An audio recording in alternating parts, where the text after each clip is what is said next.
My everyday personal style now, because I work in fitness full time, is definitely like kind of what I have on now, especially in the wintertime. I love a good sweat set. I just like being comfortable and not really worrying about where my body's at in space and time. So I feel like when I wear things like this, I can just move, I can be productive, I can be engaged with my clients. A good tennis shoes. I like pairing my shoes with my outfits a certain way. It makes me feel good. And then usually I have like my nails done as like my girly element, because I always feel like I'm kind of in my masculine element a lot. So this is kind of what my day-to-day looks like.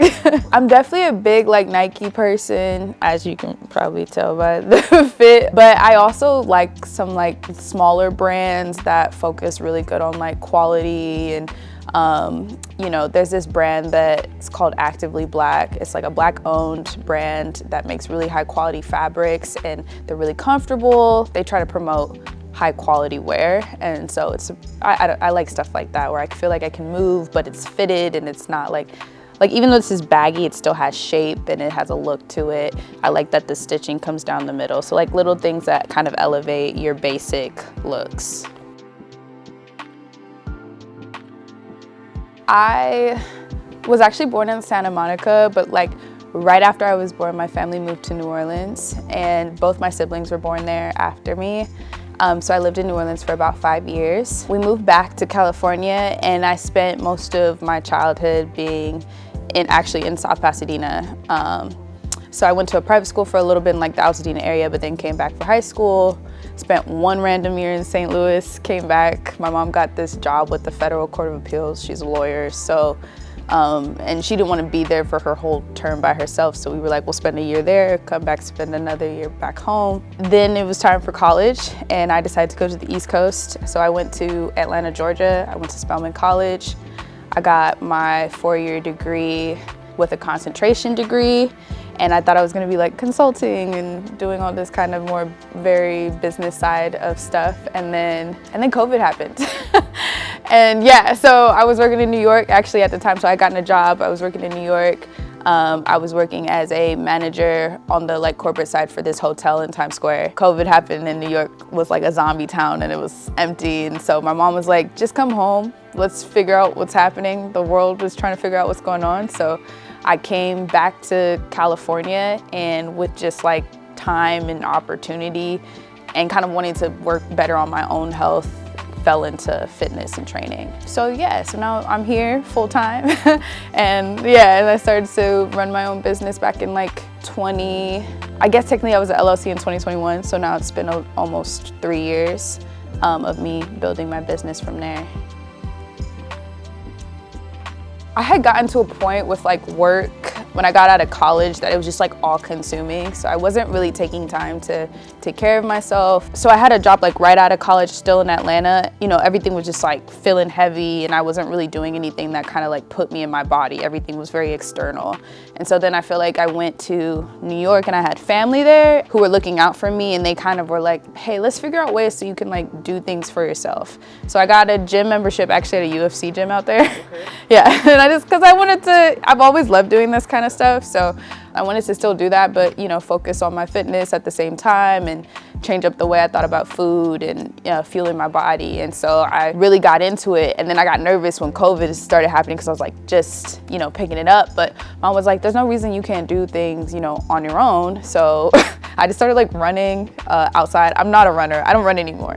But because that was an option, I ran. Then I would go back home and I would follow some YouTube person and do a quick like a couple dumbbells. And then I just started kind of documenting it like on Instagram because there was nothing else to do. And people were like, you ever thought about being a trainer? And I was like, no, I'm just kind of doing this for myself. And they're like, why not? Like, might as well educate yourself and see if maybe you like it. And then I just started kind of falling in love with it and the education part of it. And then before I knew it, I got a certification. And then I was like, gyms weren't really open, but I wanted to train. So I was like, how can I start from here? And so I never went the commercial route. I never worked at I never was an employee at a gym, trainer by gym. I just literally like had a wagon, equipment, and I took it to the park. And then I started training people and then grew my business from there. I love that I get to just like actually have impact. You know, I just feel like this world feels very dystopia sometimes. I feel like when I'm with people and I get to help them feel better in their bodies, we get to feel very present. And I just love seeing those things click for people and they feel good in their bodies and they have a moment outside of the rest of their life where they just get to focus on themselves. I've been really fortunate with the clients that I've had, and they make me feel like what I'm doing is worth it. And I know a lot of people don't get that opportunity to feel that in their careers. So just that feeling of, you know, giving back, and they give to me as well, it's very, very rewarding. Comparison has been a big thing. As a trainer, I always feel like I have to like be this physical entity a lot of the time. Even though I'm coming from like, genetically, I've never been like this super athletic body. You know, I've always done something active, but I never had that cut physique. And so I felt like specifically I was trying to like attain that, or I, you know, was trying to lose weight a lot, and this like, kind of trying to get past that and finding more about like where my body fits in fitness in a way that's balanced.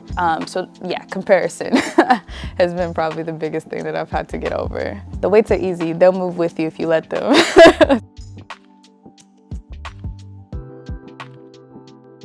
Oh, you can't stop. Like, you know, I've definitely had periods of time where I just wasn't really doing it. And I noticed, like, of course, that plays a part. I think when I started growing more was when I kind of was like finding my niche and finding like the people who wanted to communicate through me or with me through the site. There was like one time where I've had a couple videos go viral that have helped like build my account up little by little.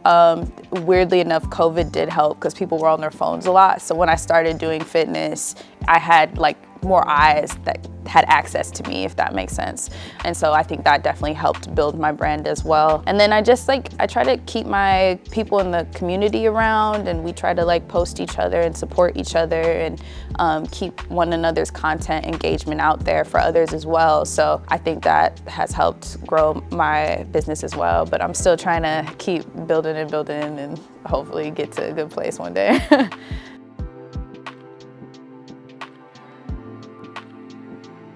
Group fitness is probably the hardest thing I ever had to like do. It's the organization part of it for me. So I didn't like start in a space. I just started doing group classes at a park. And so getting, you know, sign-ups and communicating with people and making sure people are showing up. And the way that I would teach my classes was like, it was a hip type class where we would do something to the beat of the music. So then I had to also like choreograph a fitness routine. So it would still be like squats and things, but you'd have to do it to the beat of the music, which made people have fun, and like it felt less like fitness, but also then that was that extra element on top of group fitness. So I couldn't just go in with like my baseline, like, all right guys, we're gonna do some push-ups, we're gonna do some squats, you know, full body work. It was like I had to like really structure it out, but it was a lot of fun. I mean, I will say I loved being outside and being with people and gaining community and people like finding friends in those community. Like to this day, I have friends that like would have never met each other had I not done that class, and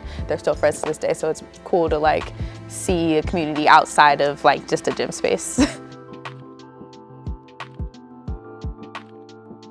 I find like this is a tough question, but I'm always gonna go with individual training. For me, individual training allows for more growth, and then also you have someone paying more attention to you. Group classes, you kind of gotta get in where you fit in. Like that's why some people can't take certain group classes. But if you're in a one-on-one environment, and let's say you're not able to learn how to do squats quite yet, if you're with that person, they have the time to get you to be able to do a squat at some point. But I will say I do like group classes as a starting point for people to get comfortable in the gym space. So I think both have benefits, but I think of group classes as more as like a starting point to just be active and find community and feel comfortable in the gym, and then take it elsewhere with maybe one-on-one training, or actually like going to the gym yourself and learning how to lift properly. My athletic coach, you know, I wouldn't be able to be where I was at without him. Training with Savant one-on-one, like I learn a lot in class, but I can get way more detailed and I can ask questions and I'm not like taking other people's time. So I definitely feel like even for me, one-on-one is great. Yeah, for like boxing and things like that, like I love group classes. Like it's energetic, you're still learning, but there's just like nuanced things that you get from one-on-one. And so I think a blended version of both is definitely awesome.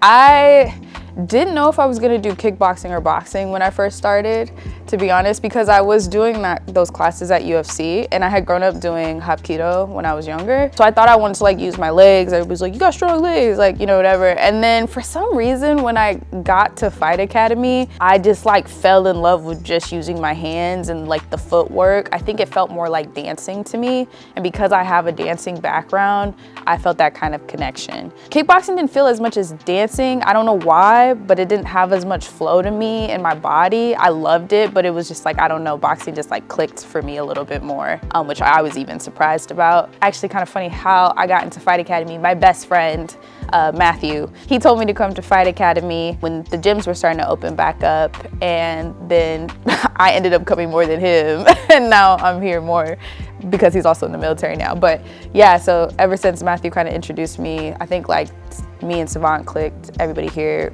I really like feel comfortable here, and it feels like a judgment-free zone and a space where I can learn. So I just kind of was like, this is it.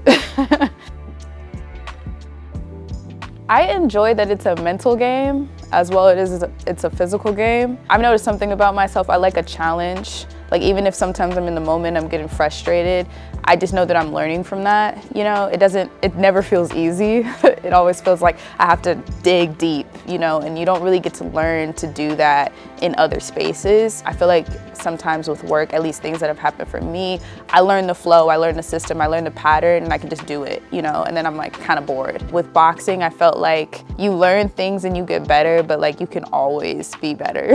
You can always learn something new. There's just so many elements at play. As you know, as an MMA fighter, I mean, there's literally so much you guys have to know outside of handling, grappling, you know, footwork. So it's just like, I feel like boxing has that element as well. So that's why I love it, yeah. It's cool that you're always like, I'm always gonna be learning here. I'm always gonna feel something different. I'm always gonna learn something new. I'm always gonna learn how to like push my endurance, you know, things like that, so.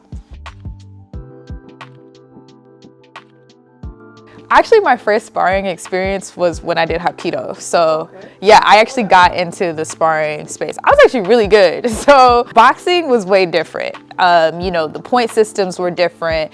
I was using my hands and my feet in Hapkido. I was only using my hands here. The first time I got hit as an adult felt different. I think I took it better because I was more mature. When I was younger, it was like heat you up in the fight and you didn't really know how to control those feelings as much.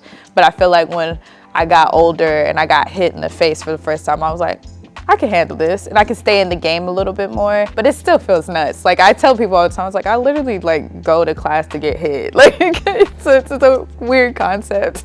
Some reason I keep coming back. So I don't know, there's nothing like it. The adrenaline, and I feel like it just like releases, you know, we all kind of had that little anger in us, you know, and I feel like, at least for me and a lot of the fighters I know, like when we get that out, we can go out into the world and feel like I'm good.